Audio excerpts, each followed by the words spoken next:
కనుక కొబ్బరి చెట్టు నుంచి కొబ్బరికాయలే వస్తాయి. తాటికాయలు కావాలంటే వస్తాయి అక్కడ, తాటి చెట్టు నుంచి తాటికాయలు వస్తాయి. ఏ కాయ కావాలంటే ఆ చెట్టు దగ్గరికి వెళ్తేనే ఆ కాయలు మనకు దొరుకుతాయి. అర్థమవుతుందా మీకు? కనుక నీ చిగురులు దానిమ వనము.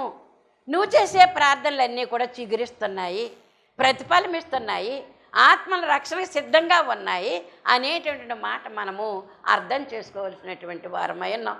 కనుక నీ చిగురులు దాడిమ వనములు.